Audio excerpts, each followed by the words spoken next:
নতুন বছরের পাঠ্য বই প্রাইমারি স্কুল এবং হাই স্কুল লেভেলে যে সরকারি বইগুলো দেয়া হয় কোমলমতি শিক্ষার্থীদের হাতে, সেই পাঠ্য পুস্তকে বঙ্গবন্ধু শেখ মুজিবুর রহমানের নামের বঙ্গবন্ধু উপাধিটি আর থাকছে না। বুঝতে পারছেন? ইঙ্গিত পাচ্ছেন কিছু?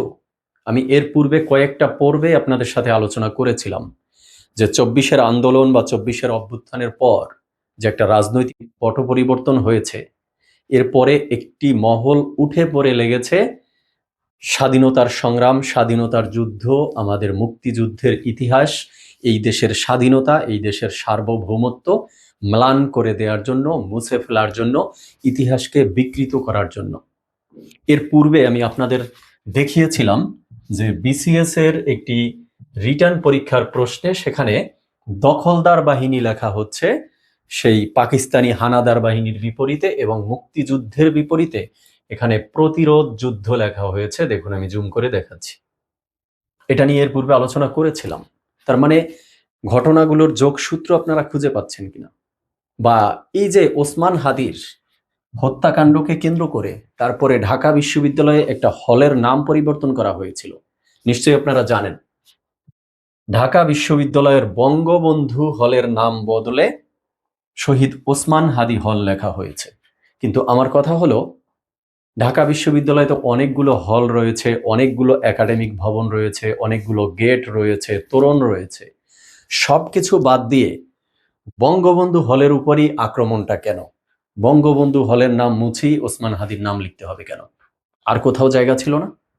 অন্যান্য হল ছিল না? একাডেমিক ভবন ছিল না? গেট ছিল না? তোরণ ছিল না? আর পুরাতন কোনো কিছুর উপরে নাম মুছে সেটার উপরে নাম লেখা, এটার নাম কি বিপ্লব? এইটার নাম কি রাষ্ট্র সংস্কার? পারলে নতুন কিছু গড়েন, নতুন কিছু সৃষ্টি করেন, ওসমান হাদিকে স্মরণ করে নতুন কিছু করেন, সমস্যা নেই তো। না, তার মানে বুঝতে পারছেন যে বিদ্বেষটা কোন জায়গায়, তাদের টার্গেটটা কোন জায়গায়? তাদের টার্গেট এই শেখ হাসিনার ১৫ বছরের যে ফ্যাসিবাদী শাসন, এটার বিরুদ্ধে না। তাদের টার্গেট শেখ হাসিনার বিরুদ্ধে না, তাদের টার্গেট আওয়ামী লীগের বিরুদ্ধে না।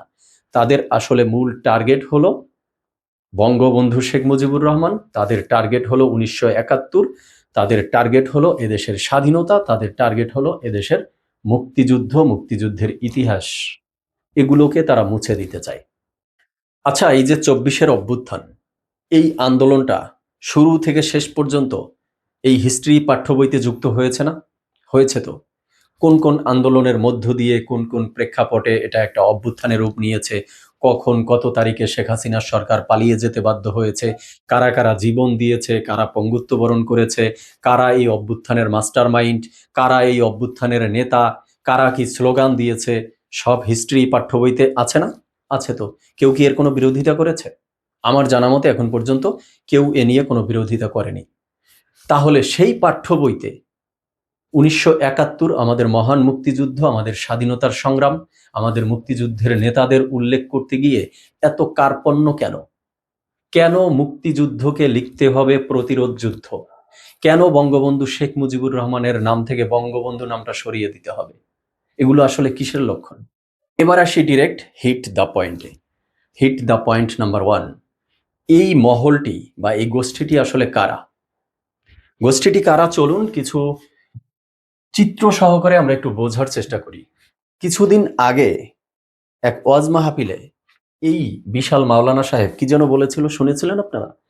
৭১ প্রজন্ম ছিল নিকৃষ্টতম প্রজন্ম, এদের যুদ্ধ, বুঝছেন? ৭১ প্রজন্মের যুদ্ধ মানে আমাদের মুক্তিযুদ্ধের কথা বলছে, স্বাধীনতার যুদ্ধের কথা বলছে। এদের যুদ্ধ, এদের স্বাধীনতা সবকিছু ছিল মিথ্যা, এবং বলেছিল যে এদের নেতাও ছিল মিথ্যা। বুঝতেছেন টার্গেট কোন জায়গায়? টার্গেট হলো ৭১ প্রজন্ম, টার্গেট হলো ৭১-এর যুদ্ধ, টার্গেট হলো ৭১-এর স্বাধীনতা, মানে আমাদের দেশের স্বাধীনতা, টার্গেট হলো আমাদের মুক্তিযুদ্ধের মহান নেতা বা নেতারা। এর সবকিছু নাকি মিথ্যা। এইটা প্রকাশ্যে বলার মতো স্পর্ধা এবং দুঃসাহস তারা দেখাচ্ছে। আর সেই সময়ে এখন আমরা এই দেশে বিলং করছি, এই দেশে এখন এই অবস্থা চলছে। বা এই যে এখন ডিসেম্বর মাস চলছে, ২০২৫ সালের ডিসেম্বর মাসে আমরা যা দেখছি, টেলিভিশন টক শোতে এসে প্রকাশ্যে বঙ্গবন্ধু শেখ মুজিবুর রহমানকে বিশ্বাসঘাতক বলা হয়েছিল না? হয়েছিল।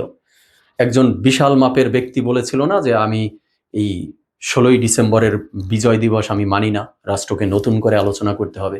মানে বাপরে বাপ, কি বিশাল মাপের সে একজন নেতা, তার কত জনপ্রিয়তা আছে যে তার ডাকে রাষ্ট্রকে নতুন করে ভাবতে হবে আমাদের বিজয় দিবস কবে। তো আলামতগুলো বুঝতে পারছেন যে কোন কোন জায়গায়। এবার বলছিলাম যে কারা এরা, এই গোষ্ঠীটি আসলে কারা, আরো প্রমাণ সহকারে তথ্য দিতে হবে কিনা দেখুন। বলেছে সুযোগ পেলে 54 বছরের ইতিহাসই আমরা বদলে দেব। কে বলেছে? জামাতের আগের নায়েবে আমির যিনি ছিলেন তাহের সাহেব। তার মানে এদের এই আন্দোলন, এই অভ্যুত্থান বা এরপরে রাষ্ট্রটা সংস্কারের লক্ষ্যে শুধু 15 বছরের শেখ হাসিনার ফ্যাসিজম বা শেখ হাসিনার শাসনামলটাই তাদের কাছে মূল লক্ষ্য ছিল না, বা এই দেশটাকে নতুন করে যে গড়বে বলছে সুযোগ পেলে তারা যে এই দেশটা বদলে দিবে তা না, দেশটাকে সংস্কার করবে তা না, দেশটাকে ঘুরে দাঁড় করাবে তা না, এই দেশের উন্নয়ন ঘটাবে তা না, বরং তারা বদলে দেবে একদম 54 বছরের ইতিহাস। বুঝতে পারছি আমরা। এবার আসি হিট দ্য পয়েন্ট নাম্বার 2। পাঠ্য বইয়ে কোমলমতি শিক্ষার্থীদেরকে নতুন বছরে যে বই আমরা দিব, সেই বইয়ে বঙ্গবন্ধু শেখ মুজিবুর রহমানের নামে আগে বঙ্গবন্ধু উপাধি রাখা যাবে না। আচ্ছা, বাচ্চাদেরকে শিখাবো কি? মানে এই যে ওসমান হাদি যে বিশাল বিশাল বয়ান আমাদের শিখিয়ে দিয়ে গেছে, তালাব বসায় আকার, উকার, অন্তস্তয় আকার ইত্যাদি ইত্যাদি, সিরামিরা ফলাইব কি কি জানি বলছিল না? তাহলে এগুলো পাঠ্যসূচিতে যুক্ত করে দিলে কেমন হয়? মানে অভ্যুত্থানের চেতনা, এই যে 24-এর অভ্যুত্থান আন্দোলনের চেতনা তো এগুলোর মধ্য দিয়েই প্রস্ফুটিত হচ্ছে রাস্তায়, স্লোগানে, মিছিলে, মঞ্চে। তাহলে বঙ্গবন্ধু নাম রাখার দরকার নাই, ওই এইটা ওইটা সিরা ফলাইব এগুলো বইতে উল্লেখ করে দেওয়া হোক। তাহলে মনে হয় কোমলমতি শিক্ষার্থীদের মধ্যে মানে অভ্যুত্থানের অনুপ্রেরণাটা ভালোভাবে আসবে। এবার আসি last hit the point number 3। এই যে বর্তমানে এখন যে রাজনৈতিক প্রেক্ষাপট চলছে, বা বিভিন্ন দল গিয়ে যে এই বিশেষ মহল বিশেষ দলটির সাথে জোটবদ্ধ হচ্ছে, এনসিপির পক্ষ থেকে কিন্তু বলা হচ্ছে যে আমরা জোটবদ্ধ হচ্ছি কি জন্য, যে এই দলটার সাথে জোটবদ্ধ হলে আমাদের যে রাষ্ট্র সংস্কারের যে প্রস্তাব বা আমাদের যে এজেন্ডা ছিল, রাষ্ট্রকে সংস্কার করার এজেন্ডা ছিল, বা সংস্কার কমিশনে যত যত প্রস্তাব এসেছে, এইগুলো এই দলটার হাত ধরেই নাকি হওয়ার সম্ভাবনা বেশি। আর সেটা তো আমরা দেখতেছি যে কি কি হচ্ছে, কি কি সংস্কার হচ্ছে। ওই যে আর এক দল, তারা গিয়ে আবার এদের সাথে জোটবদ্ধ হয়েছে, ওই দলেরই কিন্তু সেই বলেছিল যে আমি 16ই ডিসেম্বরকে বিজয় দিবস মানি না, তো তারাও গিয়ে ওখানে যুক্ত হয়েছে। তার মানে এরা তো ওই দলেরই ছড়ানো ছিটানো ছদ্ম নামে ABCD টিম ছিল তাদের।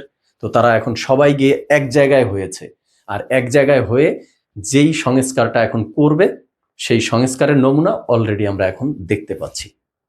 সো দর্শক শ্রোতা, আপনারা আপনাদের মতামত কমেন্টে জানাবেন। আজ এ পর্যন্তই। সবাই ভালো থাকবেন, সুস্থ থাকবেন। ধন্যবাদ সবাইকে।